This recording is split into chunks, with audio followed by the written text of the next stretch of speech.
washaka inzu wubaka nawe ukumva nawe ukeneye izigezweho, washaka kujya guhaha nawe ukisanga mu isoko rizima, wakenera umwambaro ukumva urashaka umutayeri ubishoboye.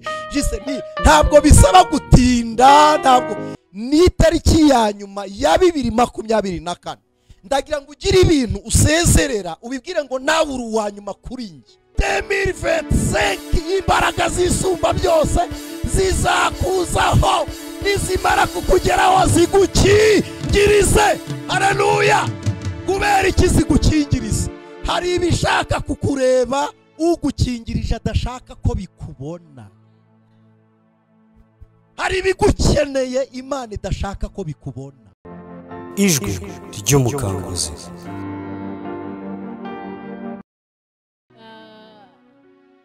Bamwe barabonye post, babonye afishe ya This is your time. Bonaho umukozi w'Imana udasanzwe, umwana w'Imana, umuntu w'Imana. Njya mwita ngo, ariko nabimwise kuko yabanje kunyita ngo my sister. Jesi nari kubitinyuka kubivuga, noneho ndavuga nimwitira indi zina rihabanye n'iryo, ariko numva nanyegeje hafi cyane, numva ndabikunze. Naye numva I have a big brother, rero numva mbikunze cyane.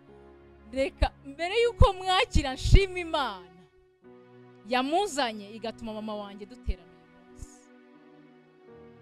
Murabizi neza ubuhamya njya mbabwira kandi nzakomeza mbuvuge. Umuryango wanjye ntago begeze bakira, ndabivuza nahicaye, ntago begeze babyakira. N'uyu munsi barwana nabyo, ni intambara y'itoroshye, ariko nshimye Imana ko uyu mwaka tutangiye wa 2025 umuryango wanjye abenshi bari online aya masaha. Noneho mama bitewe n'uburyo akunda uyu muvandimwe wanjye nungutse, yavuze ati mwamba bari mukaza kuntora. Papa amuhati ntabwo ibyo nabyanga kandi ahita ajya kumuzana byihuse. Rero ndashima Imana. Sinzi yaravuze ngo hari ibihamya biriho kandi bizakomeza binaze. 2025, this is our time. It will be our time. Uwiteka nashima kanakire umuntu uvuga Imana nkabikunda. Ndagukunda. Nkunda ubwenge buri muri wowe, narabikubwiye.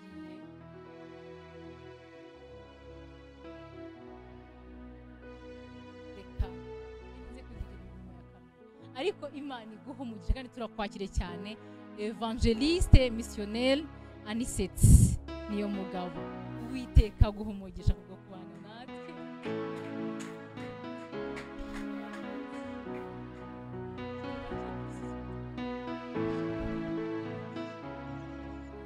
Amen.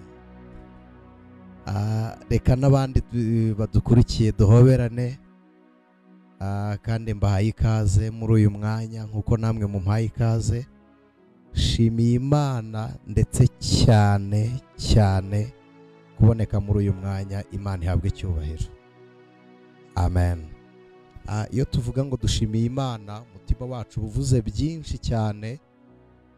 Njya nkunda kubivuga, ntekereza ko atari njye njyenyine. Biragoye gufata ibyishimo umuntu afite akabihuza n'ingano y'ururimi tuba dufite uko ingana. Ntabwo ururimi rushobora gusohora ibyishimo dufite ngo tubitange nk'uko biri. Nejejwe n'Imana kuboneka hano, nejejwe n'Imana ku bwa my sister, nejejwe n'Imana ku bwa mama, ku bw'umubyeyi ushimye Imana. Bofu Yesu aguha umugisha. N'umuvandimwe abaye umuziritsi wa none kugira ngo akirigite imirya y'inanga. Niko ijambo ry'Imana ritubwira ngo dukoreshe ibyuma birenga by'amajwi menshi atandukanye duhimbariza Imana mu isanzure ryayo ryera. Imana ishimwe. Reka rero buri muntu wese uduteze amatwi mubwire ngo umwaka mushya muhire, kandi ibiganza byiza by'Imana bibane namwe nk'uko urukundo rwa Kristo rungana kuri twe. Amen. Reka dusome ijambo ry'Imana. Ni ubutumwa bwiza bwanditswe na Luka, ni igice cyaho cya mbere, ubutumwa bwiza bwa Yesu Kristo bwanditswe na Luka igice cyaho cya mbere, turasoma umurongo waho wa 37, ariko tuhereye 35 ndumva ntacyo byaba bitwaye. Luka igice cya mbere haravuze ngo marayika aramusubiza ati umwuka wera azakuzaho n'imbaraga z'isumba byose zizagukingiriza, nicyo kizatuma uwera uzavuka azitwa umwana w'Imana. Kandi dore mwene wanyu Elizabeth nawe afite inda y'umuhungu yo mu zabukuru witwaga ingumba, none uku ni ukwezi kwa 6, kuko ari nta jambo Imana ivuga ngo rihere. Uwo murongo wa 37 nshaka ko tuwutindaho tuwuganiraho. Haravuze ngo kuko ari nta jambo Imana ivuga ngo rihere. 38, marayika aramubwira ati dore ndi umuja w'umwami Imana. Mariya aramubwira ati dore ndi umuja w'umwami Imana, bimbere ukuvuze. Nuko marayika amusigaho aragenda. Dusoreze ku murongo wa 45. Haravuze ngo kandi hahirwa uwizeye, kuko ibyo yabwiwe n'umwami Imana bizasohora. Amen. Mwakire neza iri jambo ku bwa Kristo Yesu. Intego cyangwa insanganyamatsiko iravuga ngo uyu ni umwanya wacu. Sinzi ko ndi bubwire undi muntu, ntekereza ko n'undi muntu uhari abifata byigire abigira ibye. Nituvuga ngo ni umwanya wawe, ubyakire gutyo, kuko akanwa kararema. Icyo twivugaho umwuka w'Imana uri muri twebwe uragiherekeza. Dusomye ijambo ry'Imana mu gitabo cy'umugabo witwa Luka. Luka yari umugiriki ntabwo ku isezerano cyangwa kuri kavukire ntabwo yari umwisiraheli. Yari umugiriki wabwirijwe ubutumwa na Pawulo, hanyuma yari umuganga aza kwakira Kristo Yesu abitewe n'ibintu bibiri. Nicyo gitumye nshaka kuvuga ku mateka ya Luka. Bwa mbere yumvisha umuntu wari Imana akigira umuntu. Iyo fenomene ntibaho. Ntabwo Luka yari ayizi muri biological. Umuntu w'umwuka ntabwo byumvikana uburyo ajya mu muntu akavuka nta bushake bw'umugabo n'umugore. Icyo kintu cya confusinze Luka. Arangije akurikirana Pawulo, aravuga ngo ibi bintu umuntu avuga by'umugore wasamye inda ari isugi akabyara Imana yarigize umuntu, hanyuma icya kabiri agapfa, yamara gupfa akazuka. Kw'iyo raporo kwa muganga ntibayitanga ko umuntu yazutse, n'umuganga ugerageje avuga ko umuntu yahembutse. Byo kuzuka ntabivuga, ariko this is your time. Kuzuka bibe kuri wowe, iby'abantu batiteze, iby'abantu bazi ko bidashoboka, ukuboko kwiza kw'Imana twizera kurabishobora. Hanyuma Luka yumva umuntu wapfuye arazuka. Arangije aravuga ati nshaka kumva amakuru y'uyu mugabo. Umuntu wapfuye akazuka nindi? Pawulo aramuvuga, aravuga ngo yari Imana yigira umuntu. Bibiliya irabivuga, Pawulo yabibwiye Abafilipi. Yarababwiye ngo yabonye ko kwitwa Imana atari ikintu cyo kugundirwa. Imana ishimwe cyane, ngo yiyambika akamero k'umugaragu ndetse nawe w'imbata. Si icyo ngendereye kuvuga, ariko reka tuvuge ku buntu bwa Kristo mu gihe cyawe cya none. Hari igihe abantu benshi bumva ijambo ry'Imana bakaryumva nk'umwigisha uri kubabwira, bakaryumva nk'ahantu runaka baryumvishije, ariko menya ko iki ari igihe Imana yagutoranyije kugira ngo wumve imigambi yayo kuri wowe. Ntabwo kumva ijambo ry'Imana ntabwo ari amahirwe ya buri wese. Wumva Imana ivugana nawe mu ijambo ry'Imana, ujye ukuramo icyo Imana ishaka ko wumva. Imana ishimwe. Aha dusomye turi mu gihe ngira ngo uyu ni umunsi ugeze mu wa 8 tuvuye ku itariki twizihizaho ivuka rya Kristo kuri Noheli. Iyo tuvuga kuvuka kwa Kristo mwihangane ndaje mbifurize na bonane nayo tuyivugeho, spirituellement nayo irahari. Iyo tuvuga ivuka rya Kristo abantu bumva umukobwa wasamye inda ari isugi atarahuye n'umugabo, ariko bisobanuye iki? Imana irashaka iki? Imana ishima.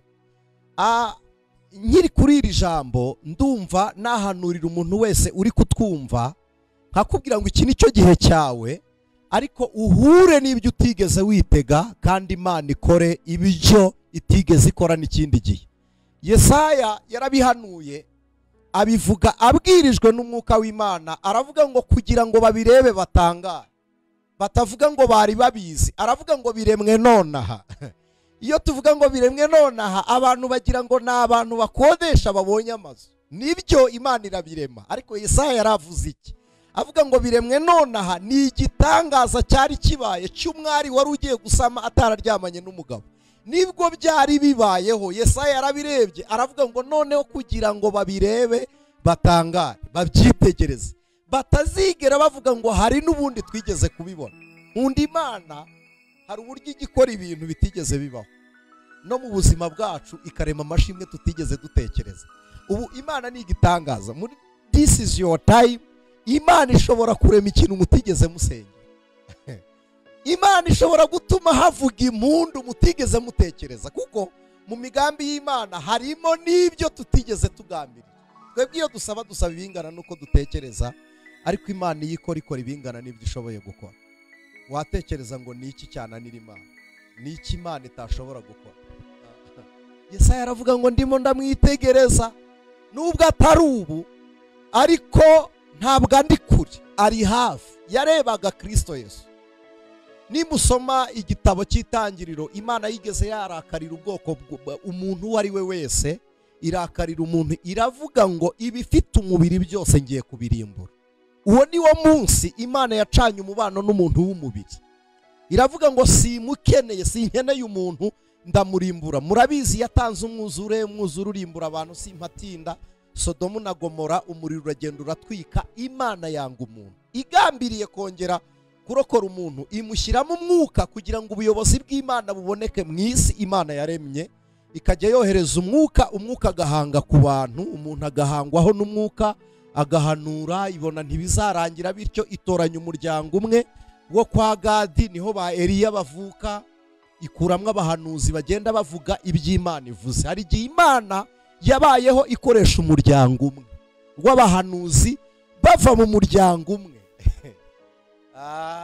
Indi miryango ihejwe, nta muryango wumva ijwi ry'Imana, ahubwo baryumvira mu kanwa k'umuhanuzi. Umuhanuzi akaba ari direct ku Mana, umutambyi agakurikira direct ku muhanuzi, hanyuma abacamanza n'abami bagakurikira ku nshuro ya gatatu. Noneho Imana igambirira ko hazaza n'umuryango w'abatambyi, ishyiraho Abalewi. Abalewi, mwihangane nkoresha iki Kinyarwanda nibwo byumvikana, bagira ubwibone nkunda, barabifiringa. Kwitwa umulewi mu gihe buraya baravuga ngo ni Yahwe Kara, ni ukuvuga ngo ni Kara ya koru yo guhamagarwa, ni ukuvuga ngo Yahwe yaraduhamagaye, Yehova. Iyo bavuga Yahwe baba bavuga Yehova, ngo ni abahamagawe n'Imana. Ni abantu bari proud yuko bari bo nyine. Imana yarabahamagaye kandi ibahamagara ari bo, nta bandi ihamagaye. Kandi niko biri, abatambyi bavaga muri bo n'ababitsi b'amavuta. Nubwo bavuye kwa Efurayimu, ariko Efurayimu ntigeze abika amavuta. Amavuta Efurayimu yabikaga na ya Elayo, ariko aya narada yo ku mukondo yabaga avanze ibintu byinshi ntari buze kuvuga. Ko hari amavuta y'abami, hari ay'abatambyi, hari amavuta y'abarwayi basigaga ku barwayi. Amavuta ari mu byiciro, hari n'amavuta akiza ibibembe. Ntabwo amavuta yose ari ay'ubutware, hari n'amavuta akiza. Amen. Rero turi hano, ayo mavuta mu byiciro Imana yakududubirizeho. Amavuta akiza amanuke, amavuta yimika amanuke, amavuta y'abatware amanuke. Umwuka w'Imana arabyuzuye, ko umwuka aruzuye. Imana ishimwe. Amen. Imana ibona hari imiryango yahejwe, ibona hari imiryango yatakaye. Kwa Yuda haravamo abami, ibona hari indi miryango itagira agaciro. Reka ngaruke noneho tuganire twumvikana twese. Ibona nanjye nta gaciro, sinzi wowe uko wari uhagaze, ibona nawe nta gaciro. Hari igihe umuntu agira agaciro mu bantu ariko atakagira ku Mana. Abantu bakakwemera, Imana itakwemera. Ariko kandi Salomo yarabyanditse aravuga ngo kuvugwa neza biruta amavuta y'igiciro cyinshi atanu. Hari igihe umuntu avugwa neza ariko nta neza y'Imana iba kuri we. Bijya bishoboka. Hari umugabo wavuzwe neza ariko nta neza y'Imana imuriho, aranabizira. Bibiliya iramuvuga, witwa Herode. Yaravuze ari kuganira na rubanda, baramuga ngo noneho si ukuvuga nk'umwami, uvuze nk'Uwiteka Imana. Ntiyagira icyo asobanura ku cyubahiro cy'Imana. Marayika yamukubise urushyi rimwe. Abantu badukurikiye bari muri Isiraheli ibi murabizi, n'abandi bami bibukwa, Herode ntajya yibukwa kuko ntagira igituro, ntamva ye ibaho. Yarakubiswe ahinduka inyo, barayora barajugunya, ntibigeze bazishyingura. Iyo bavuga Herode bibuka izina ariko ntibazi ngo akinguye. Rero hari abantu bagira icyubahiro ariko batubahwa n'Imana, muri bo nta bwami, muri bo batagira icumbi ry'Imana. Ariko uyu ni umwanya wawe, Mana ishimwe.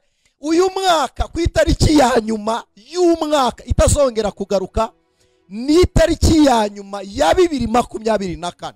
Ndagira ngo ugire ibintu usezerera, ubibwire ngo nawe uri uwa nyuma kuri njye. Imana ishimwe. Uyu ni umugoroba dutaramye, abantu benshi bari mu bitaramo bitandukanye, ariko ba muri iki gitaramo cyo kuremesha amashimwe ku buzima bwawe. Ube mu gitaramo cyo guhinduza identification yawe mu buzima bwawe. Imana ishimwe kuko Kristo ari kumwe natwe. Dusomye ijambo ritubwiye ngo kuko ari nta jambo Imana ivuga ngo riheri, kandi hahirwa uwizeye kuko ibyo yabwiwe n'Umwami Imana bizasohora. Imana ishimwe. Imana irangije ibona tizabiye ishyanga rimwe. Ukantu ndagakunda cyane. Imana ifashe mu byumve mutuje, ibona ntabwo ari ishyanga rimwe. Oh, haleluya. Nasomye ijambo ry'Imana rirambye ngo Kristo Yesu ari ku musaraba ngo ntiyitaye ku isoni zawo n'umubabaro w'umusaraba, ngo kubera ibyishimo byari bimushyizwe imbere. Muri ibyo byishimo Imana yararebaga ikabona aniseti. Muri Kristo Yesu hakavamo ibyishimo Imana itwishimiye. Kristo akanezezwa nuko duhari. Oh, Imana ishimwe. Ndagira ngo mabwire ko kamere ya Kristo ijya ibika umugisha n'umuntu mu gihe. Ni Ikinyarwanda gishobora kugorana kucyumva. Ibika umuntu n'umugisha we ikabibika mu gihe, noneho ukagaragara mu kindi gihe. Murabizi ko igihe kigira ibyiciro bitatu, kandi igihe umuhanga watekereje ku gihe yarankoreye, igihe yagishyize muri formule ya 0. Ni 0, igihe niko kiri, gitangirira ku kadomo kizenguruka, hamwe urushinge rutangirira iyo ruhageze ruba rubaza ibindi. Igihe cyashize gifite abo kibitse, kikagira n'ibyacu cyabitse. Twe tubyibuka nk'amateka, abandi tukabyibuka nk'abashize, nk'ibyashize bikarangira.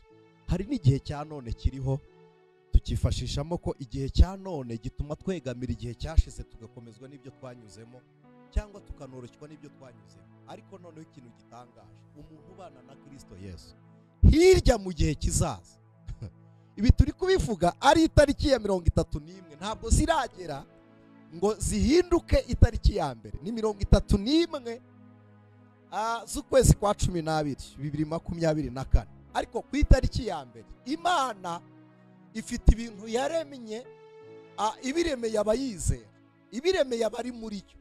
Noneho kugira ngo duhure nabyo, ntabwo Imana ijya yemera ko duhura n'ibintu. Duhura n'Imana, Imana ikaduhuza n'ibyo yaturemeye. Imana ishimwe.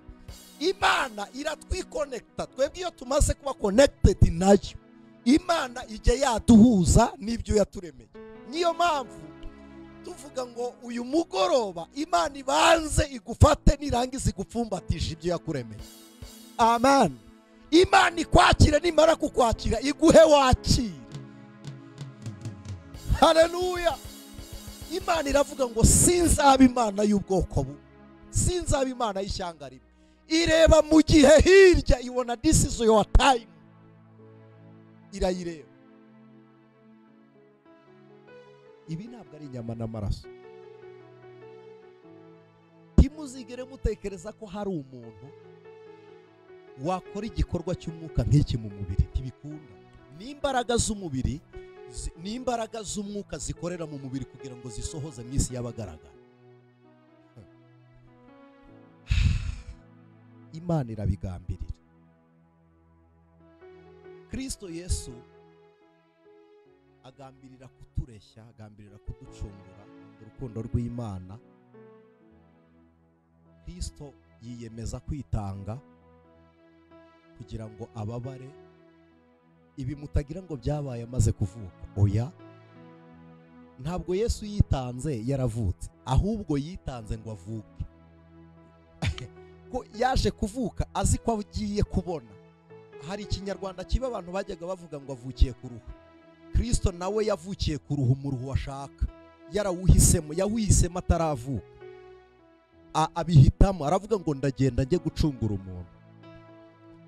Ninduye umunyamibabaro, usa n'uwamenye nimba nagikundira afite abantu bamwima amaso.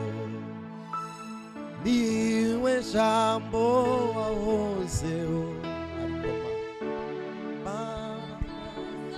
gukiza, ntare yo mu muryango wa Yuda, mutabazi w'isi yose.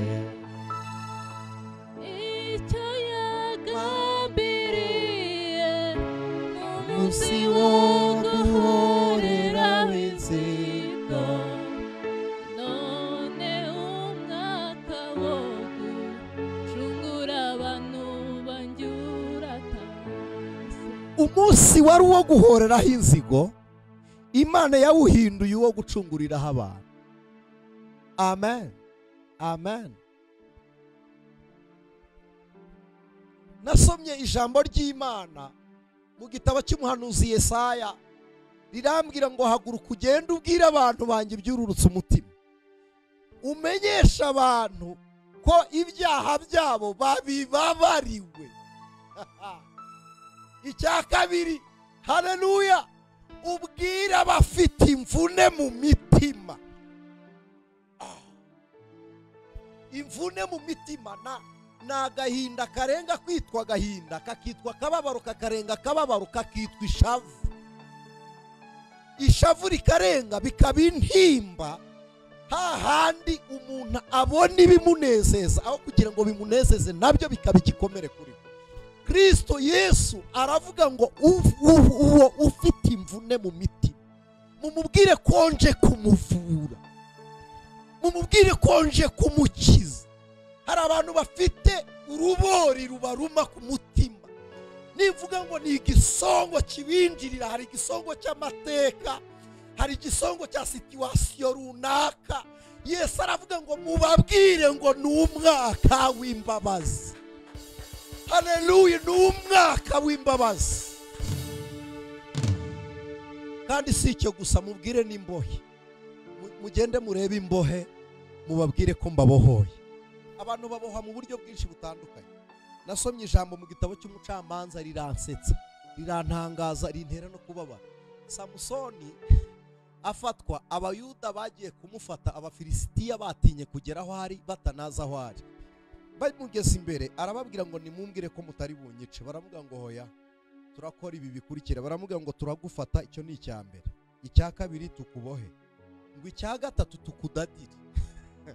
Niko Bibiliya ivuga ngo nitumara kukudadira tubagushyire. Hari abantu badufashe, baraboha, baradadira. Bamaze kudadira bagutereka mu bindi biganza.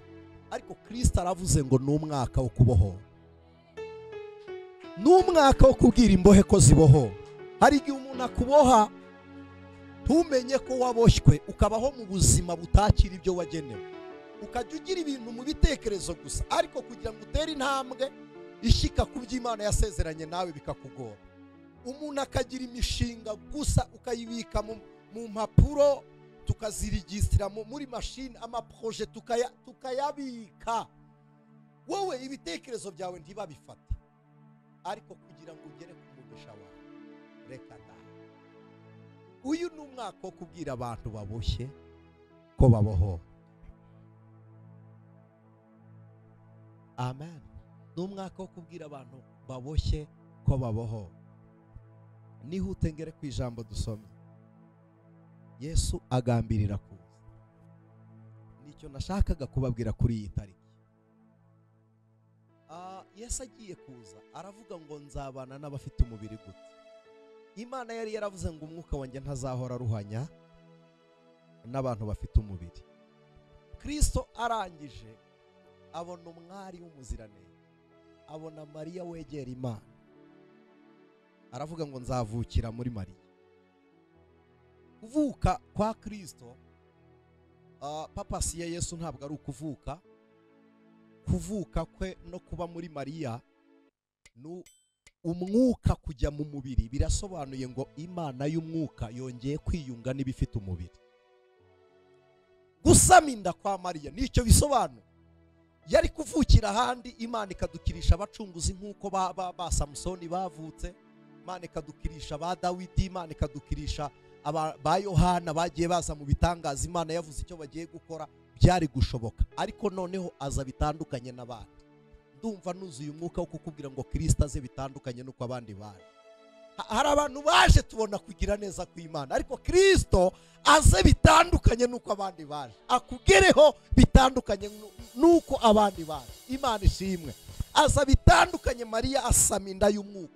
Ijambo nshaka gutindaho, ahagarara imbere ya marayika aramubwira ngo nta gikorwa na kimwe nakoze cyatuma nsama, nta na kimwe nigeze nkora cyatuma nsama. Njyewe ndi isugi, umugabo wandambagije ntituraryamana, ndasama gute? Ndabyara Kristo, ndabyara nte kandi ntarahura n'umugabo? Aramubwira ngo imbaraga zisumba byose zizakuzaho. Hari igihe imbaraga zisumba byose zikingiriza umuntu wari umugaragu akaba umutware. Imbaraga zisumba byose hari igihe zikingiriza umuntu wari umugaye agakira. Niba twabanye kuva mu itangira, mwumvishije amashimwe mushiki wacu ashimye Imana. Aravuze ngo data bukwe ntiyahaguruka, ntiyagenda. Ntabwo tuzi uburyo Imana ijya ibigenza igakiza abarwayi. Icyo tuzi ni uko ifite imbaraga ikingiririsha abantu, ikagukingiriza, hakagira ibintu bikubaho isi itazi uko bigenda. Ni nayo mpamvu biyorojikoma hari ibintu duhakana umwuka abihamya. Ntabwo tuzi uko bikorwa. Imana ibikora ikingirije abantu. Muzarebe ahantu hamaze gutera imbere, natwe mu Rwanda bibaho mu mijyi yacu. Iyo turi kubaka turabanza tugakortira. Abantu benshi bajya kubona inzu bakayibona igeze kure, finisage imeze neza. N'Imana igikora muri iyi, Imana igikora muri iyi system, ikabanza igakortira umuntu, ikagushyiraho protection. Noneho abantu batiteze kuzaba umuntu bakakubona uri umutware w'abantu. Noneho imbaraga zisumba byose zizakuzaho. Haleluya. Numva nabisubiramo, zizakuzaho. 2025 imbaraga zisumba byose zizakuzaho, nizimara kukugeraho zigukingirize. Haleluya. Kubera iki zigukingiriza?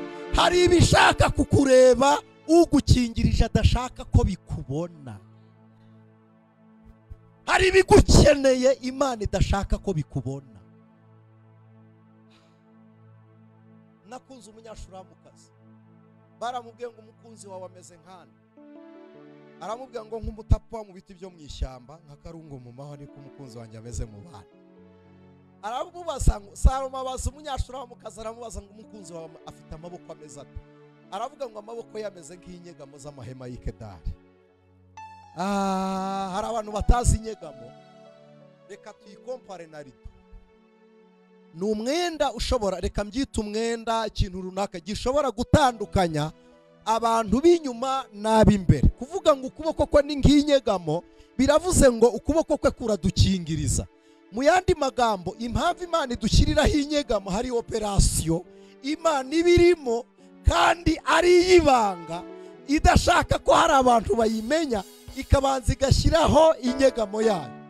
Imana igishyiraho inyegamo, umugore akajya kubyara, abarozi bahari badashaka ko umwana aba muzima.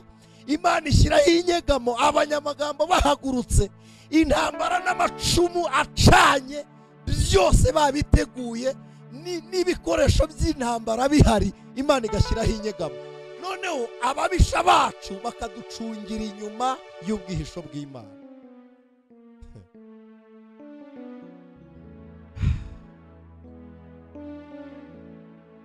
Hari umunsi uzacana wake, kuva uwo munsi imbeho izashira, uwo mutwaro uza kuva ku mugongo, ineza y'Imana izakomaho.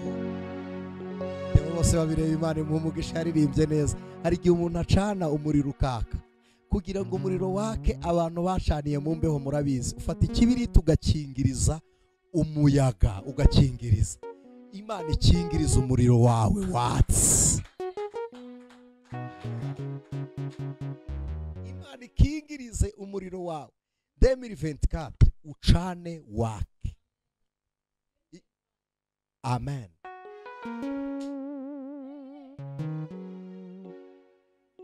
Bibiri 25 umuriro wawe wake. Yes, this is your time. Oh, Imana ishimwe. Imana irema none ibyo twambukana ejo. Ntabwo iby'ejo Imana ibiduha ejo, iby'ejo Imana ibiduha none. Ejo iyo tuhageze dusigarana irindi jambo ry'ejo. Imbaraga za none nizo Imana ikoresha itwambukanisha ejo hazaza. Kuko iki cyo nta n'umuntu wakidiscusingaho. Murabizi ko kugira ngo ugere aho ugiye uhatangirira aho uri. Nta muntu ushyika aho ajya atatangiriye ahava. Icyo kirumvikana. Gushyika k'umugenzi bitangirira ku ntambwe ya mbere, kandi umuntu wese yitwa umugenzi kuko afite aho ari kujya. Niyo yaba atarabona inzira ari kuyobagurika, umuntu akuyobora ari kuri kugenda. Hari ibintu tutarageraho dutekereza turi kujyamo, kandi ndahamya neza ko hari abantu bahagurukanye imvugo y'Imana, hari abantu bahagurukanye amasengesho, hari abantu bahagurutse Imana yaravuze ngo nzabagirira neza. Ineza y'Imana iri mu gihe muri kujyamo, Imana iguhuze nayo, ariko tangirana nayo none, injirana nayo none, hagurukana nayo none. Hari umugisha ukeneye, wiwutekereza kure, wiwutekereza kure. Imana ishimwe. Imbaraga zisumba byose zizakuzaho zigukingiriza. Wambwira gute? Mami yavuze ngo nakiriye agakiza batabyumva. Wambwira ngo ukakira gute abandi batabyumva? Wowe se ubundi ubyumva gute? Wowe ubyumvisha ikihe cyumviro abandi batabyumva? Imana irabanza ikagukingiriza, igakora operasiyo yo kukumvisha gusa. Hari uburyo Imana ijya ibigenza. Hari uburyo Imana ijya ibikora, igakingirana ba Budurukarimu. Nivuga Budurukarimu nta wundi ndi kuvuga njyewe niko nitwaga umugaragu wa Nyirimo. Igakingirana Budurukarimu mu bana benshi, mu bashehe benshi, muri ba imamu benshi twari kumwe benshi. Igakingirana Abudurukarimu, ikaganira nanjye mu mvugo ndi bwumve abandi batari bwumve. Imana ijya idukingiriza ikavugana natwe abandi batumva. Muzi ikintu gitangaje mu muhamagaro wa Elisa? Imana yahamagaye Elisa imuhamagariye muri Eliya, Eliya adashaka ko Elisa aza. Ntabwo Eliya yashakaga ko Elisa aza. Nikada Eliya ntiyabishakaga, yamuhamagaye yarakaye, ameze nabi. Hari abantu batabashaka aho muri, hari abantu batabakeneye aho muhagaze, ariko kandi bakazamo message y'Imana. Imana ijya ibikora. Eliya Imana yaramubwiye ngo genda uhamagare Elisa. Eliya ntiyamubwira ngo Uwiteka aragushaka, afata umwitero gusa awumukozaho. Ntiyamubwira ngo tujyane. Elisa yumva imvugo y'Imana mu mwitero wa Eliya. Eliya tumvisha icyo Imana ibwiye Elisa. Haleluya. Ntabwo Eliya ntiyigeze yumva icyo Imana ibwiye Elisa, ariko Elisa yumvise icyo Imana ivuze. Arangije abwira Eliya, aramubwira ngo mbabarira. Aramubwira ngo mbabarira njye gusezera. Imagine ke Eliya ntiyigeze agubwa neza. Yaramubwiye ngo hari icyo nkubwiye, hari icyo mvuganye nawe. Elisa yagiye kubaga ibimasa, asezera umuryango, arawubwira ngo ngiye gukorera Imana. Ariko Eliya ntiyigeze aza kurya ku bimasa Elisa yabaza asezera. Ntabwo yari. Ariko kandi agiye i Beteli, arongera aramubwira ngo ngaho sigara hano. Ari kujyana umwitero atazakoresha mu ijuru, ari kujyana imbaraga zitazakora mu ijuru. Ubundi ko imbaraga zikenewe mu isi urazitwara mu ijuru gukora iki? Ko mu ijuru utazakenyera uyu mukenyero wawunsigiye. Aramubwira ngo hoya ntabwo ngiye, ahubwo Uwiteka ntumye i Beteli, kandi ntitujyana, guma hano. Umunsi wo kumuha umwitero ntiyamwemerera ko bajyana. Elisa arahira indahiro utarahira kuri shobuja. Yaramubwiye ngo nturahiye Uwiteka n'ubugingo bwawe. Mu yandi magambo, gusigara hano bingana no kukwica. Sinzi niba iki Kinyarwanda mucyumva. Kurahira ubugingo bw'umuntu ni ukumwica. Biravuze mba nkwishe. Umunyarwanda waravuga ngo mba nkuroga. None se kukuroga ni ukukubeshaho? Ni ukukwica nyine. Arakubwira taha data mba nkuroga, kubikora mba nkuroga. Elisa aramubwira ati urahiye Uwiteka n'ubugingo bwawe, sinsigara hano. Agere mu nzira, abana b'abahanuzi baramubwira ngo agiye kugukurwaho, kuko ni Siriyake, ni we n'ibanga rye, ni sekre ya Elisa. Ntabwo ashaka kwerurira Eliya ko yamenye ko agiye. Abwira abana b'abahanuzi ati ndabizi, ni muceceke. Ntamenye ko nabimenye. Mwebwe ni muceceke mutaza kurabura, ahubwo akaza kumenya ko mbizi, reka ngendane nawe azi ngo ndamuherekeje. Ubu hari abantu bazi ngo turabaherekeje. Never. Natwe twambutse. Haleluya, haleluya. Abantu duherekeje, no, ntabwo turabaherekeza. Oya, ntabwo twagiye kuvumba amashimwe y'abandi. Haleluya. Imbaraga zisumba byose ziri kuri twebwe. Amina. This is our time. Ni igihe cyacu. Imana ishimwe. Ni umwanya wacu. Reka da abakubonye inyuma yabo ntibagire ngo ni intambwe ugeze mu yabo. No, ni umwitero n'ibanga dufitanye na Kristo.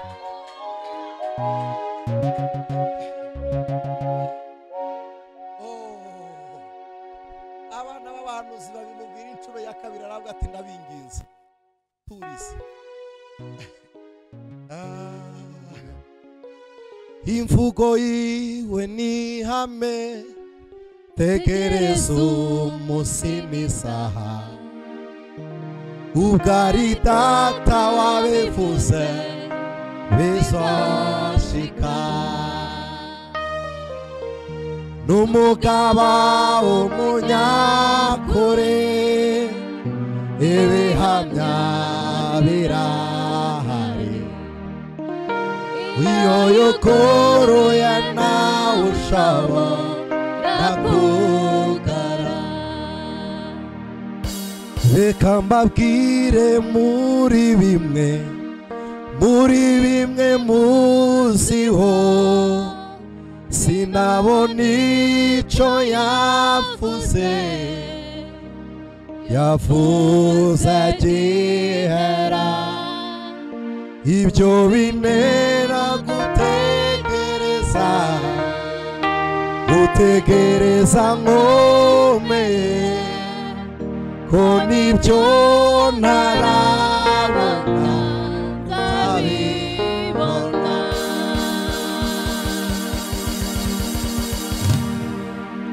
Ubwo ari data wabivuze, ubwo ari we wabivuze, ubwo ari we wabivuze, bizashika.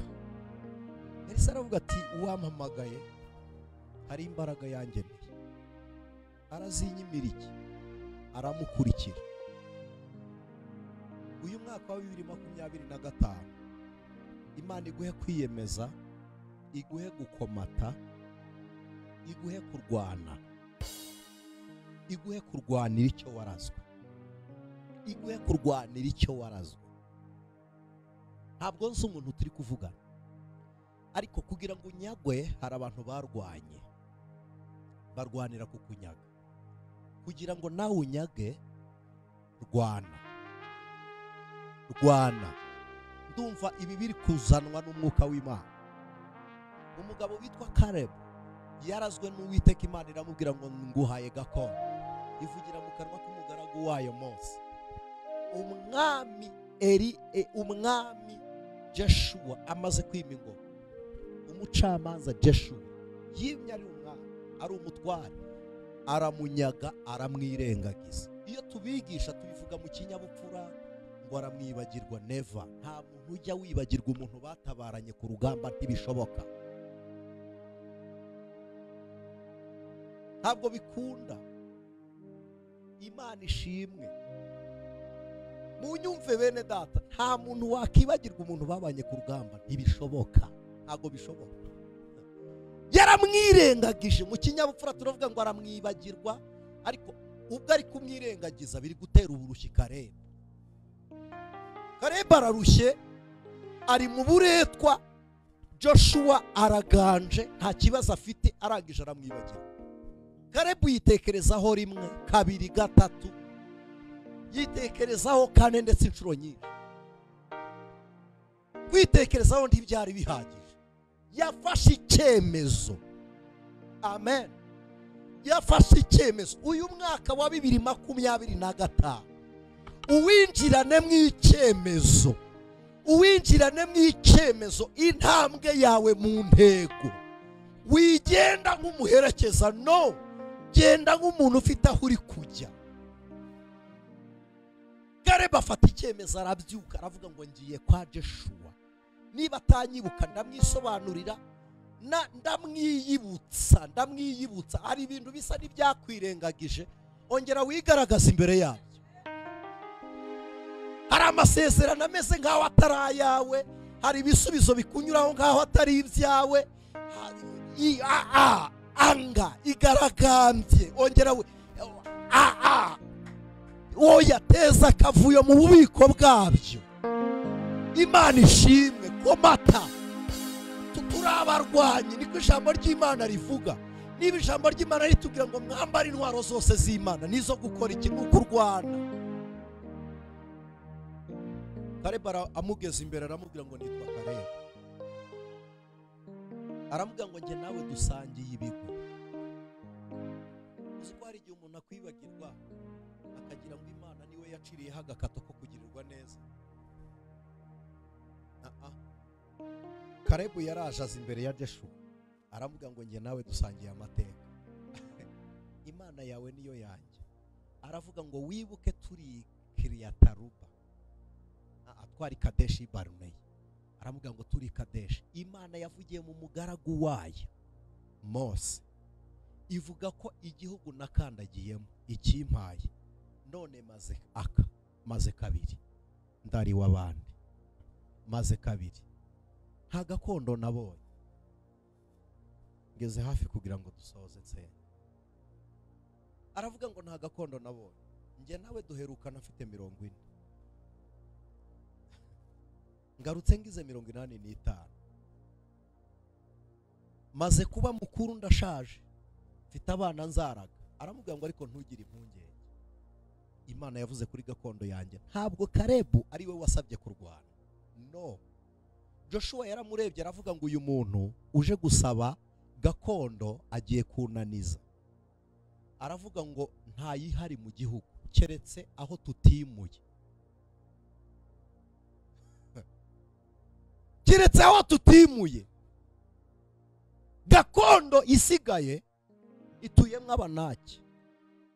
Hakurya aho bita Kireyataruba hari umugabo wahibarujeho, hitwa Kireyataruba kuko hari mu isambu ya Ruba. Ni ikigabo bitaga Ruba, bahita Kireyataruba kuko jise nyine yahiyandikishijeho. Aravuga ngo niho hasigaye tutahinduye.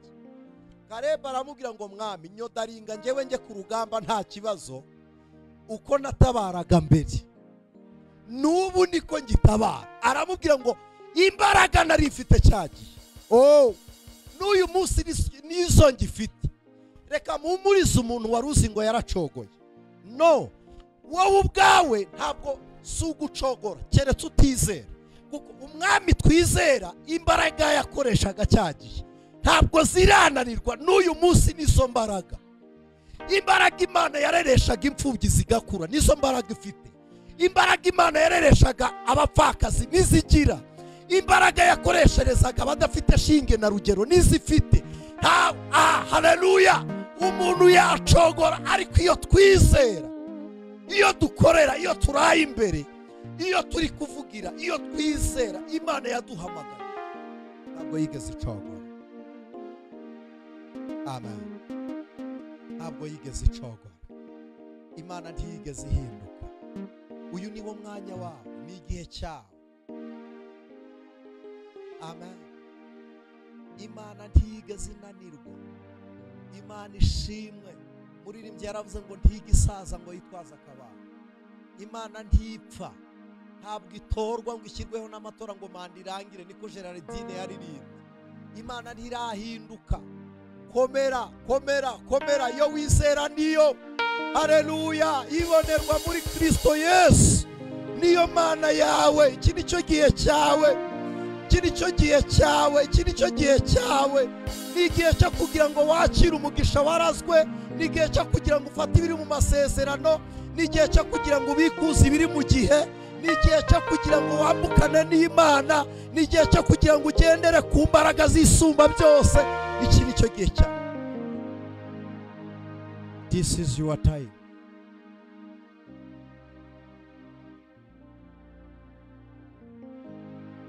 Niba hari impinduka ushaka, zigenzurire mu bihe bibiri. Ubana n'Imana ihindura, icyo ni icya mbere. Niba ubana n'Imana ihindura, byahinduka. Icya kabiri, niba warahindutse nta kindi cyananira. Niba we warahindutse ukizera Imana ihindura, nta cyananira. Imana ntijinanira. Yeye ni yule yule jana hata leo milele habadiliki. Yeye ni yule yule. Ntabwo Imana igihinduka. Jana hata leo milele habadiliki. Mungu ni yule yule. Mungu ni yule yule. Jana hata leo milele habadiliki. Yeye ni yule yule. Aracyazura aracyabesha abadafite shinge na rugero. Reka nihute. Gitondo kimwe marayika abyukira kwa Mariya. Imana imuzana iwawe. Imana ikuzanira inkuru idasanzwe mu buzima bwawe. Ageze yaramubwira ngo ntumwe n'Uwiteka kukubwira ngo ugiye gusama inda. Ibi mubyumvire mu mwuka. Hari igitangaza kikubayeho utigeze witega. Ugiye gusama inda. Imyumvire ya Mariya aho ahagaze nuko yitwaye, abikoresha hakana icyo marayika ari guhamya. Ndagira ngo mbasabe ntimusitara, timuhatinda. Hari igihe Imana igukorera ikubwira ibyo izakora, ugahita ureba aho wavuye, ukareba aho uri, ukavuga ngo ntibyashoboka. Nibyo kuri wowe ntibishoboka, ariko si wowe uzabikora. Yo iravuze ngo niyo izabikora. iramubwira ngo njyewe nzabikora. Nasomye ijambo ry'Imana riravuga ngo njyewe ubwanjye nzabyikorera. Ni Imana ubwayo izabyikorera. Haleluya. Hari igihe twigeze twasengana n'umwana w'umukobwa yari afite ikibazo iwabo baroga abizi, twari turi kumusengera anarwaye uburozi yagaburiwe n'iwabo. Imana irangije iraza iramubwira ngo ngiye kugukoreshereza ubukwe kandi umugabo natungishije. Imana igira abantu yatungishije. Ifite abantu iterura ibyo ifite ikababwira ngo nimube mumfashije mutunge, ikabaha impamba y'urugendo, ikavuga iti ibi birangana n'urugendo musigaye. Imana irabafite. Imana iravuga ngo nguhaye umugabo natungishije kandi kabiri nahinduye.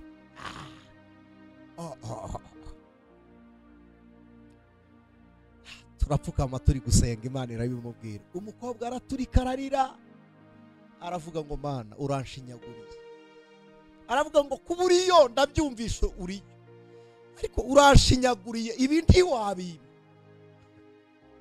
Ngo nanjye ubyarwa na runaka ntako ndashakaga kuvuga gusa, nanjye uturuka kwa runaka. Reka mbabwire, inkomoko y'ibyo dutunze muri Kristo Yesu ntabwo ituruka mu gisekuru cy'iwacu. Never. Ntabwo Imana iduha ikurikije aho tuvuka, nta nubwo iduha ikurikije aho dutuye. Ni Imana ishobora gufata toni 100 ikazikorera inyoni idapima n'amagarama 2. Ni Imana yabishobora. None se Imana, Yesu ufata konda agasiga ku mpumyi ntayihumure, agasiga hose, yamara gusiga akayibwira ngo jya kwiyuhagira. Iragenda itabona, isanzwe itabona, naho ayitumye ntigeze ijya kuvomayo na rimwe. Yajyaga Isilowamu kureba ikize, ko naho yicaraga bayizanaga bakayibwira ngo wageze ku nzira. Ariko amusiza konda aramubwiye ngo genda. Wambwira gute se ko atari tona ateretse ku mugongo w'inyoni? Hari igihe Yesu akubwira ibirenze imitekerereze yawe, wowe ugatura kure kubera imyumvire ugira, ukajya uvuga ngo ntibishoboka. Nibyo, wowe vuga ngo ntibishoboka kuri njyewe, ariko ku Mana birashoboka. Imana irabishoboye. Mariya aravuga ati ntabwo byashoboka. Ahakanisha imvugo y'Imana amateka. Hari amateka ajya atuma tutemera ibyo Imana izakora. Yasige 2024 buyasize inyuma. None ujya gusenga, reka nguhe irindi banga. Ntuzasenga usaba ibingana n'ibyo utekereza.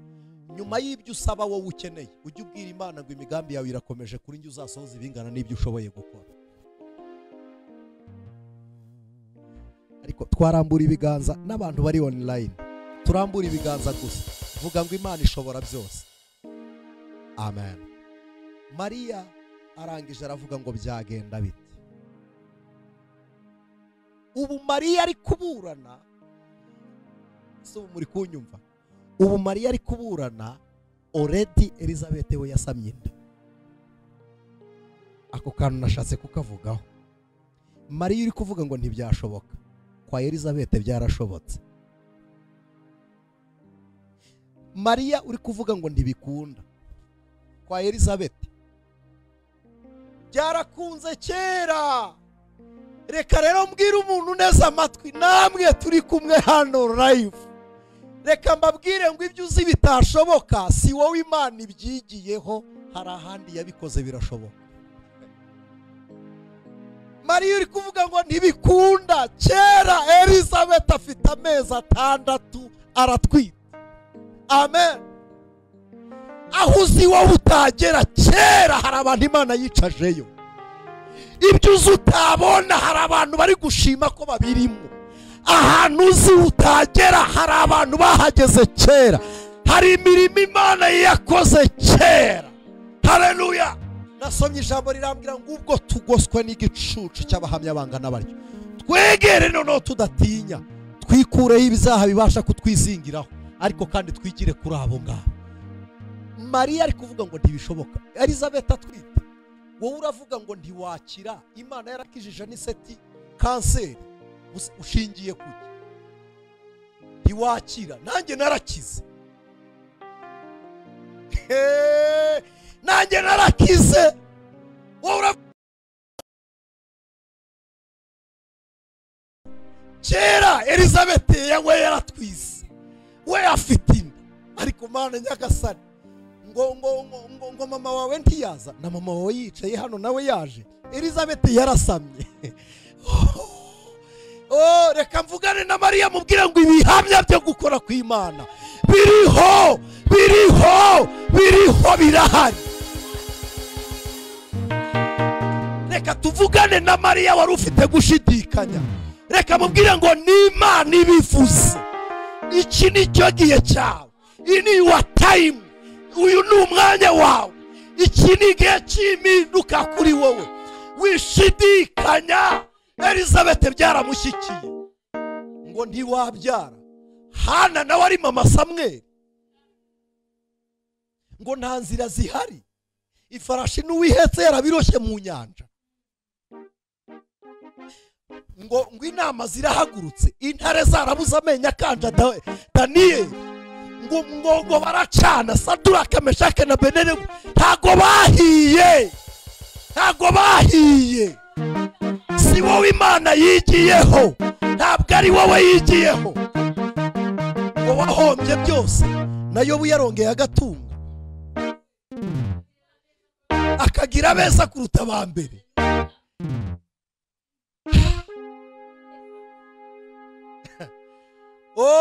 Ndagira ngo wiyegereze ibi bintu dusenga. Mariya akimara kumva ijambo rya Elizabeth, rya marayika, aravuga ngo simbyihererana, ngiye kwa Elizabeth, njyewe ndasama ndisugi, reka njye kuganiriza Elizabeth ibyo marayika nkoreye. Abyuka mu gitondo, Bibiliya iravuga ngo ajya mu rukiga, ubwo n'ubundi ni kwivuga ngo ni igihugu cy'imisozi miremire. Arazamuka aratambika nk'uwava Kigali akajya mu majyaruguru, agiye kureba Elizabeth ngo amubwire ibibaye. Agezeyo, Elizabeth n'urukumbuzi rwinshi ahobera Mariya. Hari umubyeyi wamuhobeye neza, numva biranyuze, Imana imuhe umugisha. Biraryoha. Ahobera Mariya, amuhobeye ataramubwira ibyo marayika yamubwiye. Bibiliya iravuga ngo abana barasimbuka mu nda. Dore igitangaza ko Elizabeth agize amezi 6 atwite, Mariya wasamye iryo joro umwana asimbuka ate? We bigenda bite? Ndagira ngo nkubwire ko nawe Imana ivuganye nawe uyu mwanya nonaha, isezerano ryawe rirakuze, rirashyitse. Ntabwo bigusaba gutegereza imyaka. Mu nda ya Mariya uw'ijoro rimwe yarasimbutse. Amen. Birakoreka, wibitegereza kera, bifate nonaha. Amuhobeye ngo abana barasimbuka mu nda. Elizabeth yumvura amaso atuje, aramubwira ngo urahirwa mu bagore bose. Urahiriwe Mariya we. Elizabeth abura uko abigenza, aravuga ngo ndabyifata mu nda, ko mpiriwe ku Uwiteka nyina w'umwami wanjye angendereye. Mbabarira undebera umuntu wasamye inda y'ijoro rimwe n'umuntu umaze amezi 6 aratwita inda, n'inkuru iragaragara, ariko uw'ijoro rimwe yiswe nyina w'umwami. Imana ni igitangaza. Bene data, usubizwa none ukagira inshuti, ukagira ngo mwari musanzwe muziranye nazo. Imana igusiga none. Ntibisaba ngo ushyiremo iminsi myinshi. Theo yaravuze, Theo yararirimbye, aravuga ngo ibikwigisha rimwe ugahita ubimenya. Aravuga ngo wavuga igifaransa, icyongereza kikaza. Shise ni ibintu biri automatikoma, ntabwo bisaba gutinda. Uricara ugahita wumva nawe uri umubosi, ukumva wicaye neza. Wagenda ugahita wumva nawe uri kugenda nk'umuntu uhagaze neza. Wajya gushaka ikibanza nawe ukumva uragishaka mu bandi bana. Washaka inzu wubaka nawe ukumva nawe ukeneye izigezweho. Washaka kujya guhaha nawe ukisanga mu isoko rizima. Wakenera umwambaro ukumva urashaka umutayeri ubishoboye. Ntabwo bisaba gutinda, ntabwo bisaba iminsi. Wabyara umwana nawe ukabona ni umwana muzima, yajya kwiga nawe ukabona ni ishuri risobanutse. Ntabwo bitinda. Mariya yasamye iryo joro, ageze kwa Elizabeth umwana arisimbiza. Ntabwo bisaba ngo ube waragiye kizabonwa na Samatare. Twarakoze kugerayo, ariko nutarahagera uvuganye nayo, Imana ikoranye nawe iby'ubutwari. Imana ishimwe.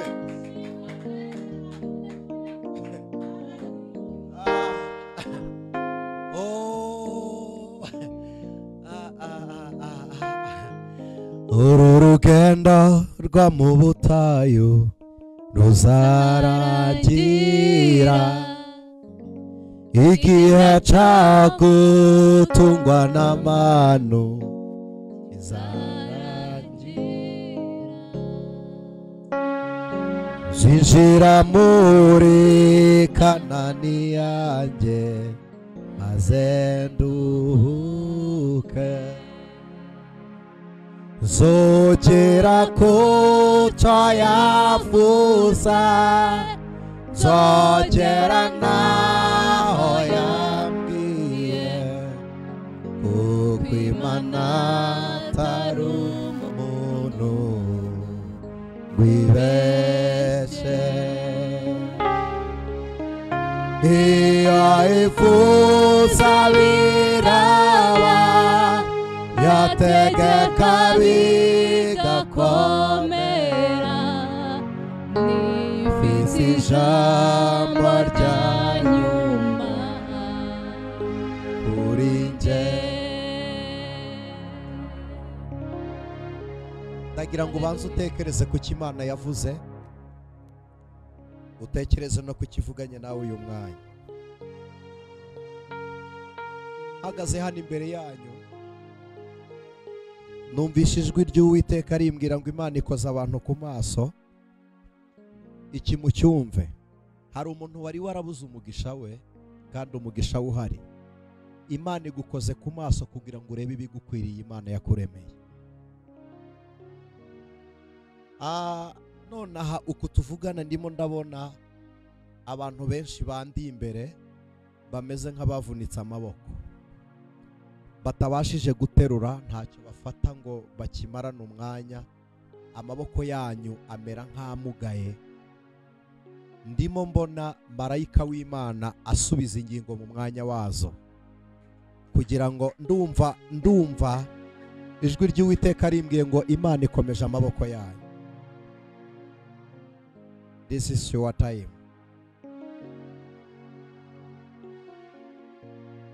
Witegereza, ni nona.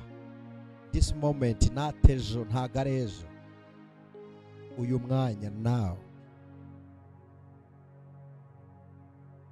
Ndimo ndabona abantu bari bafite inzira imwe gusa, nayo imeze nko kuzenguruka roundabout, ni rompwe bazengurukaga.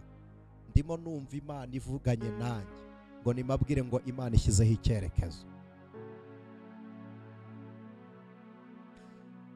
Haleluya! Imana irebye icyerekezo. Uku tuvugana hari abantu bahindukijwe n'Imana, hari abantu bari kujya mu cyerekezo cy'ubuyobe. Ndimo ndabona Imana ihindukije abantu, iberekeje mu cyerekezo cy'umugisha. Hari abantu bari arorongotanye, Imana ihaye umurongo. Imana ishyizeho umurongo. Imana ishyizeho umurongo.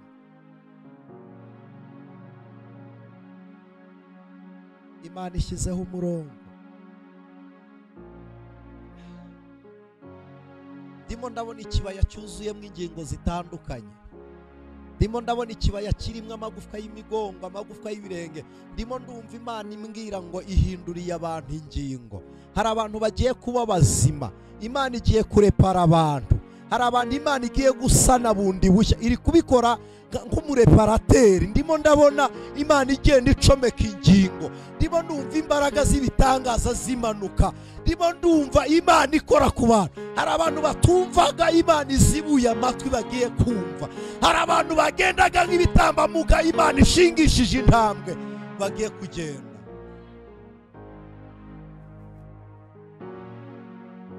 Hari abantu Imana ikuye ku gisasiro cy'uburwayi cy'igihe kirekire. Imbaraga zisumba byose zamanutse.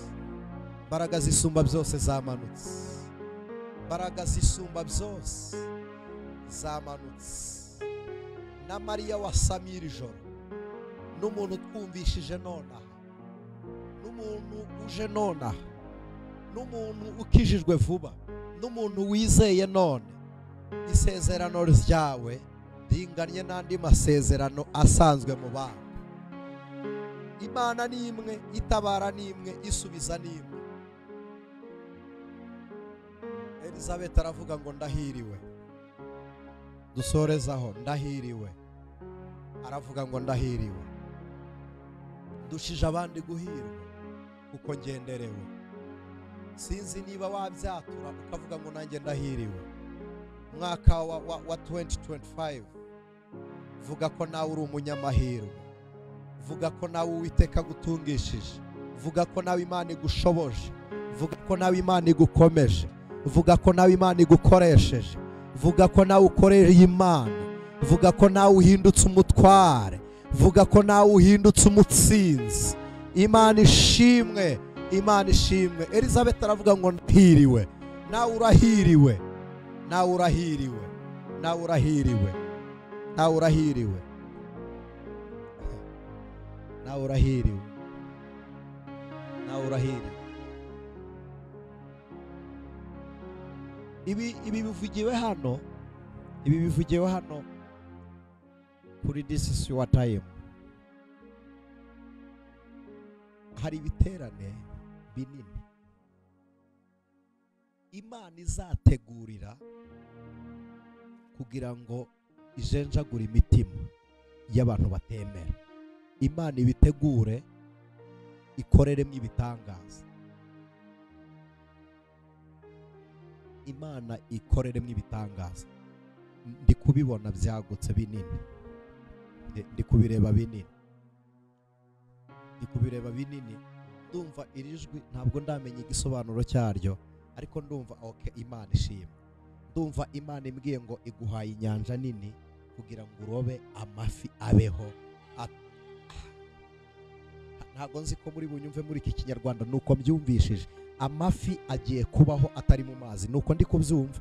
Hari abantu bazi ngo ubuzima bwabo ni hariya, ariko ugiye kubaroba babereho ubuzima Imana ishyize muri wowe.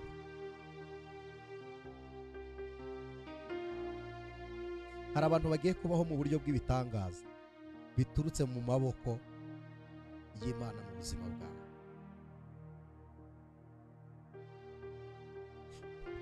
Mariya ngo ajye kuvuga ibimubayeho. Elizabeth, haleluya. Elizabeth amuteze amatwi, aramubwira ngo nagenderewe na marayika, arambwira ngo nzasama inda. Kiri kuvuga ibi ngibi ndavuga ngo bibuke ushaka, ndi umuja wawe Nyagasani.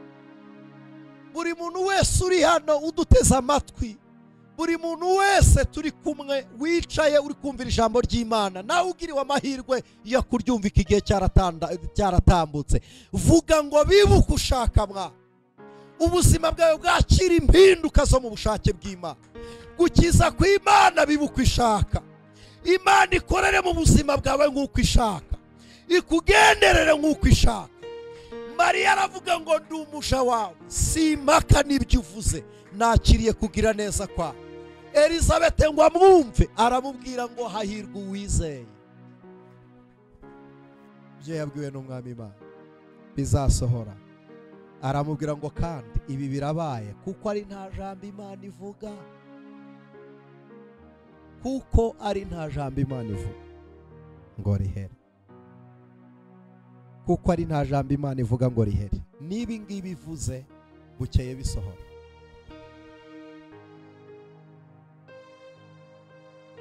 Ndagira ngo utuze dufatikanye gusenga. Itegure dusenga n'Imana. Imana y'inyamaboko, Imana idatsindwa, Imana idacogora, Imana itananirwa, Imana izura uwapfuye, Imana Uwiteka, Imana Rubasha, Jehova Shama, Imana Adonai, Jehova Tikeno. Turagushimiye. Uramburirwa amaboko kuko uri igitangaza. Uri Imana y'inyembabazi, utubabarira gukiranirwa kwacu, ugakuraho guhora n'inzigo. Umunsi wo gupfa niwo watubesherejeho. Igihe cyo gukenyuka nibwo waduhaye uburame. Igihe twanzwe nibwo wadusize amavuta y'ubwiza. Uyu mugoroba turagushimiye, waduhamagariye kuba bizera, natwe turabihamije. Imbere y'isi yose turavuze ngo Kristo niwe mwana. Waratuvukiye, winjira mu muntu w'umubiri uri umwuka kugira ngo abanyamubiri natwe duhabwe umwuka. None n'uyu munsi Mariya ntagitwite, ariko twebwe dufite inda y'umwuka we. Haleluya. Mariya yarabyaye abyara Kristo Yesu. Tubona umucunguzi, Kristo atubyarira umwuka. None natwe twuzuye umwuka, twabyawe n'umwuka, turi abana b'umwuka, tuyoborwa n'umwuka. Imana Data wa twese yaduhaye impinduka mu bugingo. Turagushimiye mwana, turaguhamagaye wowe mugenga w'ibihe. Uhamagara umwijima ukawubwira ngo tambuka, umucyo ugahagarara. Nyuranya amaboko ku buzima bw'umuntu wari udukurikiye, wari ubabaye, nasurwe n'ibyishimo, umunezero uturiwe mu izina rya Yesu Kristo. Ineza y'Imana iganze. Enomase dry peringa enimoria donamandi ya hosa. Ni wowe Jehova tsikeno, uri umukiranutsi wacu. Imana idakiranirwa ngo yibagirwe imirimo. Nta jambo wavuze rigucitse, nta n'iryo wapfuye kuvuga. Wavuze ubigambiriye. Waremye amashimwe muri twebwe mwana. Uyu mwaka wa 2024 hari ahantu wanyuranye natwe. Hari impanuka wagiye uturinda, hari intare wasinzirije, hari abadayimoni basinziriye guhera, hari abantu bibagiwe kutugirira nabi kandi batarakizwa, barabyibagirwa ntibabikora. Hari n'abantu bibagiwe kudutega ntibabikora, turatambuka. Hari n'ababyibutse ntibabisohoza, urogoye imigambi y'abayincakura. None uyu mwanya turagusabye, uko wabikoze kera n'uyu munsi abari kubikora. Mwami turagusabye, ku gisasiro cy'uburwayi habyutsa abantu, mu bukene hakura abantu, mu makuba hakura abantu, mu ntambara zitandukanye uturwanirire. Ineza y'Imana igaragare, ineza y'Imana igaragare, ukuboko kw'Imana kugaragare, insinzi y'Uwiteka igaragare. Mwami nyaguhora ku ngoma, turagushimiye, turagushimiye, turagushimiye. Twifatikanyije n'abizera bose kwambuka umwaka wa 2024. Turavuze ngo muri 2025 duhagaze mu cyanya cy'Uwiteka. Turavuze ngo tuvomye kw'iriba rimara inyota. Isoko twahahiraho ibitunyura niryo tugezeho. Mwami nyaguhora ku ngoma, ibiganza byatugabira bari byo duhuza nabyo, akanwa katuvuga neza bari kuzemera amaso yako kutureba. Intebe tuzicaraho tukayikoreraho ibitunganya ari uzemera ko twicaraho mu izina rya Yesu Kristo. Inshuti z'umumaro ari uzemera ko tubana nazo. Uduhuze n'abantu banyabo, n'abantu banyabo, n'abantu banyabo, kugira ngo isezerano ryawe bitwarire mu mibiri yacu dushyitse turi abantu buzuye batunganye. Wacyashye urupfu rurekura abari bapfuye barongera babaho. None uyu mwanya n'ibyacu byari bipfuye turabizuye.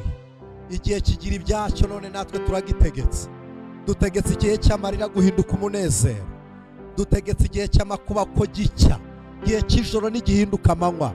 Umunezero w'agakiza ka Kristo Yesu ubonekere muri twebwe. Turagushimiye Jehova Shama, turagushimiye Elohim, turagushimiye Adonai. Izina ryawe nirihimbazwe, ku bwawe Kristo Yesu dusenze twizeye. Abana b'abantu turabireba, tukabirebesha amaso, tukabona ibyari byo. Nta wishimira ko umwana we akora tuko. Nta wemera ko umwana we irwa yandagazwa ku bintu bitari buza n'umusaruro w'uwo munsi. Kunukira gukora pranka yumvaga nta kibazo, ahubwo akavuga ngo ahubwo comment zabaye nyinshi kubera ariko birimo umusaruro. Kunukira gukora filme byari akazi kanjye, ariko uyu murimo harimo ibi, ariko Imana ishimwe hari ibihishwemo. Humura ariko tuzabisarura twembi. This is your time. This is your time. Bira byari bifite umumaro kuri njyewe n'urugo rwanjye gusa, kuko n'ababyeyi banjye basaruragaho duki. Abona agiriraga neza, babona gutuvungukira. Ariko reka nkubwire, muri uyu murimo uzasaruriramo nshuti yanjye, muri uyu murimo uzakiriramo, kuko n'abamaze gukira si bene mama. Oya, ni Imana ikora mu gihe cyawe. Tugiye kwinjira mu mwanya wo gusengera ibyawe.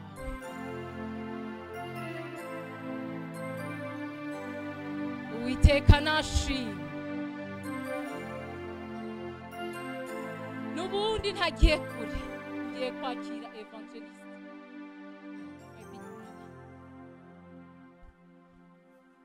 haraburira iminota 3 naki yegere hafi ya mikoro ye kutwinjiza mu mwaka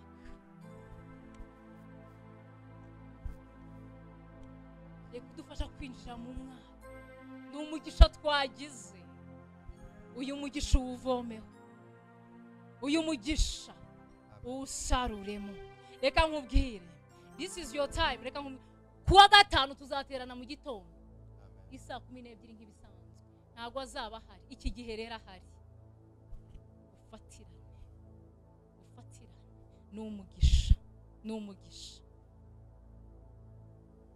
uko ugiye kwinjira muri uyu mwaka bitandukanye n'indi myaka yose winjiyemo uko wayinjiyemo simbizi ariko uyu mwaka winjiranyemo intego ishitse wowe utarakizwa umutima wawe wemerere akira Yesu Kristo umwami n'umukiza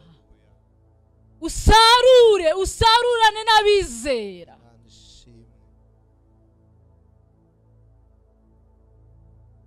kiryoshye nkacyo kundira Kristo kubera umuyobozi kundira Uwiteka muhorana ibihe byose akurwanirire yatarwanana na Kalebu ntacyo yari gukuramo ariko Uwiteka yabaye mu ruhande rwe amubera imbaraga aramuneshereza Uwiteka nashimye Imana ishimwe. Amen. Ndagira ngo tuvugane n'umuntu wese uri kutwumva uyu mwanya intambwe y'urugendo rwawe nitangirire mu bitekerezo. Urumva ari hehe ushaka kugera mu buryo bw'umwuka n'umubiri. Imana yacu ikorera mu birere byombi, ituye aho tutabonesha amaso ariko tubonesha umwuka tukumvira mu mubiri. Cya kabiri idutuza aho tugenda, aho dutekereza, aho twifuza n'ibindi. Ntuze gusenga ngo ube mu kirere kimwe, ndagira ngo ikirere cy'umwuka winjire n'ikirere cy'umubiri winjire. Imbere yawe hari igihe wahabonaga inyanja ariko ndagira ngo nkubwire ngo dutabaranye n'Uwiteka. Inyuma hari abari bagukurikiye, ndagira ngo nkubwire ngo dutabaranye n'Imana. Iburyo bwawe hari umusozi wari uhari, n'ibumoso hari undi musozi wari uhari, ariko ndagira ngo nkubwire ngo dutabaranye n'Imana. Inyanja yari iri imbere yawe itunguwe n'inzira, itunguwe no kwiremamo umuhanda. Amaboko y'Imana ikomeye irakwambukije uyu mwanya. Amaboko y'Imana ikomeye akoranye nawe uyu mwanya. Nawe uri ku gisasiro cy'uburwayi, nawe umaze iminsi uryamye ahantu, nawe wari warabohewe ahantu, nawe ibirenge byawe byari byaranze kugenda, atuza akanwa kawe ngo ndinjira perimonda ehoria elema sayindanga ni moria dosaidra peringa ni maenda sayimani ya hos. Tabara wishire, tabara wishire. Umwaka wa 2024 peri na musezere. Uyu mwanya twinjiye 2025. Uyu mwanya turinjiye. Uyu mwanya turinjiye.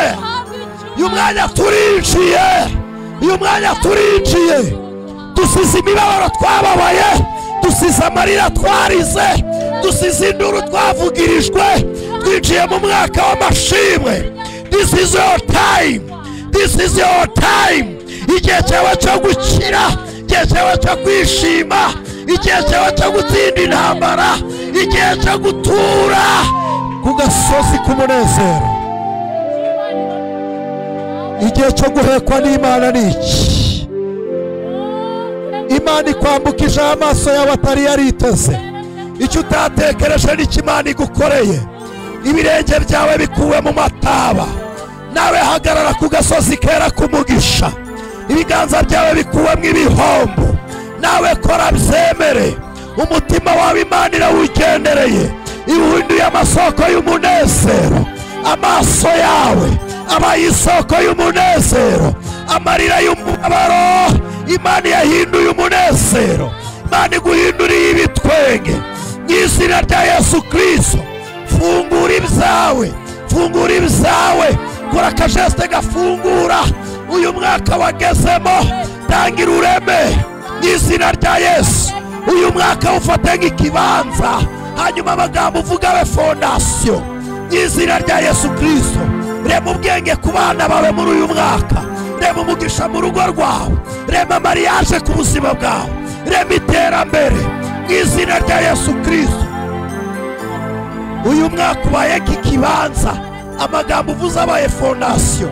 Imirimo y'Imana igiye kubaka inkuta, amashimwe agiye kuba finisaje mu izina rya Yesu Kristo. Mana turagushimiye, Mana turagushimiye, Mana tukuramburiye amaboko. Utunyujije mu bihe bigoranye, utunyujije mu mwaka wariye abandi, ariko twebwe uduhaye kurya, twebwe uduhaye kuwishimiramo, twebwe uduhaye kuwusekeramo, twebwe uduhaye kuwutwengeramo. Mu izina rya Yesu turagushimiye. Twinjiye mu mwaka w'umunezero, twinjiye mu mwaka abana bacu bagiye kwishimiramo, twinjiye mu mwaka ingo zigiye kubakirwamo, twinjiye mu mwaka ibitangaza bigiye kuberamo, abarwayi bagiye gukira, twinjiye mu mwaka tugiye guhinga tukeza, twinjiye mu mwaka tugiye gutunga tugatunganirwa, twinjiye mu mwaka tugiye kuvoma amariba yacu, twinjiye mu mwaka tugiye gukama imikumbi, twinjiye mu mwaka Mwami Data abantu bagiye kuva hirya hino bashagawe batugenderereye, twinjiye mu mwaka wo guturwa, twinjiye mu mwaka wo kugendererwa n'Imana. Iki nicyo gihe utugeneye mu mwaka wa 2025. Uyu mwanya niho turi 2024 isigaye mu mateka. Mwami Data wa twese, ibyatubayeho 2024 abatuvuze nabi, Mwami 2024 abaduhingaga, ibyatugenzaga tubisize nk'amateka. Twinjiye mu mwaka mushya, twinjiye mu buzima bushya, twinjiye mu mpinduka nshya, twinjiye mu munezero, twinjiye mu bitwenge. Imana ishimwe. Ku giti cyawe gira ibyo wiremaho. Ndimo numva ari umwuka w'ibitangaza wamanutse. Imana iteze amatwi ivuga, wiceceka. Wowe uri kumva amagambo arangiye, ramya nibura uvuga ngo Imana irera. Vuga Imana mu bundi buryo, vuga ko Imana ikiranuka, ariko wiceceka. N'umwanya Imana iri kurema, n'umwanya Imana iri kurema. Mana turagushimiye, uremye ibifu bishya, uremye imigongo mishya, watweretse piyesi zitandukanye. Mwamuremye ubukwe, uremye abana mu nda y'ingumba, uremye abana mu nda y'ingumba, uremye abana mu nda y'ingumba, uremye ibitwenge mu kanwa k'umunyamibabaro, uremye urufatiro ku mfuzi. Mana turagushimiye, turagushimiye Mwana, turagushimiye Mwana. Ntabwo tugendera ku minsi ishize abantu barize, ntabwo tugendera ku minsi ishize abantu bababaye, ntabwo tugendera ku minsi ishize abantu bafite ishavu. Turagendera ko Mwana uturengeje iminsi, ukaba uturemeye ikindi gihe gishya. Ibi bihe ni ibyo kwishimiramo.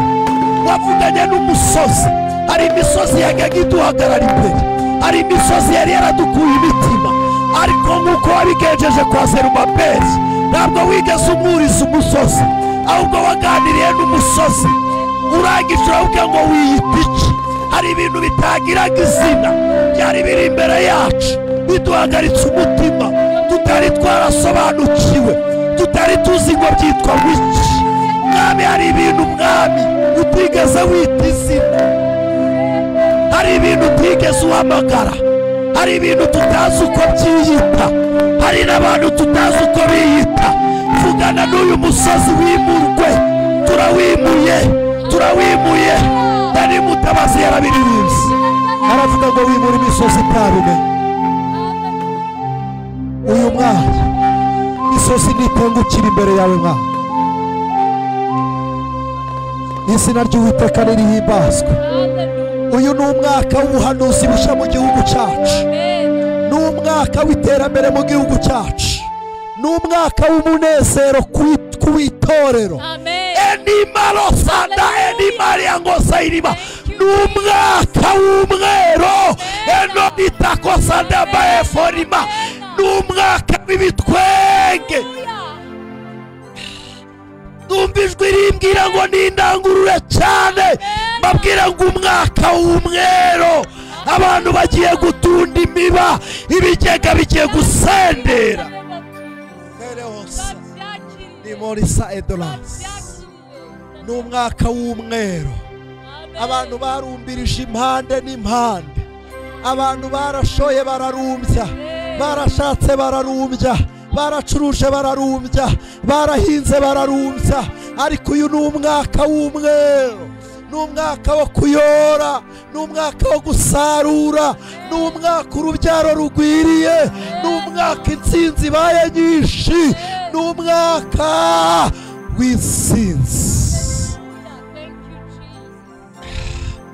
Mana turagushimiye, ibirenge byacu bikandagiye mu mwaka mushya, ibiganza byacu birambuye amaboko. Ni wowe watambukanye natwe mu minsi yashize, ni wowe wadukijije urupfu mwami, ni wowe waremye ibitangaza. Uyu mwaka mwami nyaguhora ku ngoma, ni umwaka wo kuba delivered, ni umwaka tubohotse, ni umwaka dukize mu izina ryawe mwami. Turagushimiye Jehova Shama, ni umwaka wunamuyemo abantu bari barahetamishijwe n'imitwaro, ni umwaka w'ibitwenge mwami. Turawuremye, turawushushanyije, uduhaye uyu munsi ngo tuwutangirireho iyi minsi 330 igize uyu mwaka. None data wa twese, uremye ibitwenge, uremye umunezero mu rugo rwari ruri mw'induru mwami. Uradutangaje, izina ryawe nirishimwe. Ugaruye icyubahiro ku itorero ryawe, wongeye kuzuza imbaraga abakozi bawe, wongeye gusuka ububyutsi. Izina ryawe nirihimbazwe mwami, izina ryawe nirishyirwe hejuru.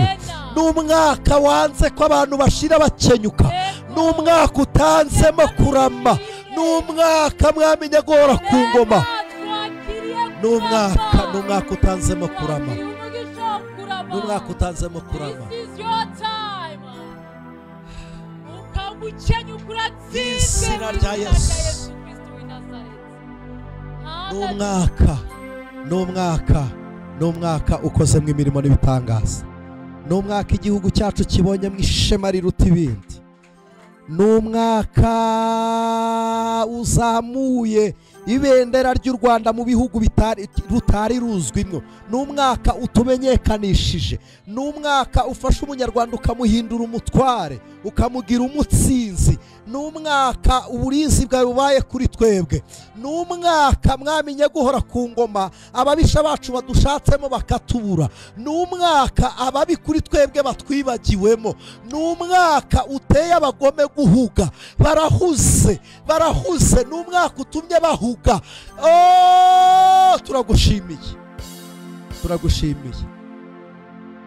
Turagushimiye. Akanwa kamenyereye umuborogo kavugisha impundu, ibirenge byazereraga bihawe icyerekezo, amaso yariraga anejejwe n'ibirori, amaso yari yararize anejejwe n'ibirori, akanwa kaganyaga kagiye kuvuza impundu. Ni umwaka utanzemo amashimwe, ni umwaka ibihimbano bishya bimanutse, ni umwaka mwami data wa twese uzayemo benshi, ni umwaka abantu bakiriye agakiza kawe, ni umwaka ijwi ryawe ribayemo. Ibitangaza n'ibimenyetso ukoreye mu birere byo hirya no hino ku isi bigiye gukangura imitima y'abantu. Ibitangaza n'ibimenyetso ukoreye mu birere byo hirya no hino ku isi bigiye gukangura abantu. Hari ibyo ukoreye mu birere bitigeze bibaho mu isi, hari ibyo abantu batigeze bitega bagiye kubona kugira ngo bahamye kugira neza kw'Imana. Izina ryawe nirihimbazwe mwami.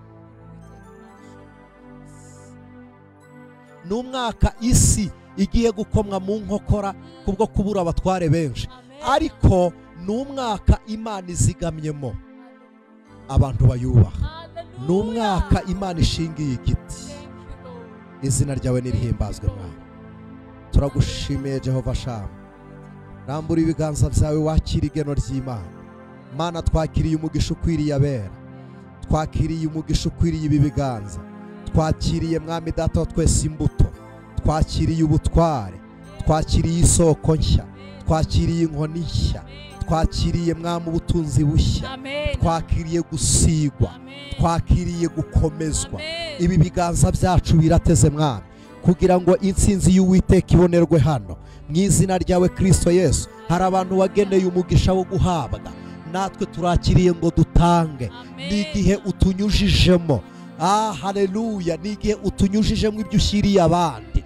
Imana ishimwe, Imana ishimwe, Imana ishimwe, Imana ishimwe. Ibi biganza byacu Mwami birakiriye kandi birakomeje. Ibi biganza byacu bigiye gukomeza abandi, ibi biganza byacu bigiye kuramira abandi, ibi biganza byacu bigiye kubyutsa abari baraguye, ibi biganza byacu bigiye kwandika bihame, bihame icyo twanditse gihame. Izina ryawe nirishimwe. Tugiye gufata dukomeze, tituzongera gutakaza, tugiye gufata tugumane. Izina ry'Uwiteka nirihimbazwe. Intsinzi y'agakiza kawe niganze kuri twebwe. Tukuramburiye amaboko Mwami, turagushimiye ko ari wowe uduhetse, umugongo w'Imana niwe uduhetse, uratwambukije. Uyu mwaka muwufate nko gusiga inyanja inyuma, tukambukira muri Kanani nshya, tugeze mu mwero w'inzabibu. Imana ishimwe, tugeze aho Uwiteka yasezeranye. Imana ihabwe icyubahiro. Turagushimiye ku bwawe Mwami wacu Yesu Kristo. Amen. Yesu abaho umugisha mu izina rya Yesu. Amen. Ijwi ry'umukanguzi.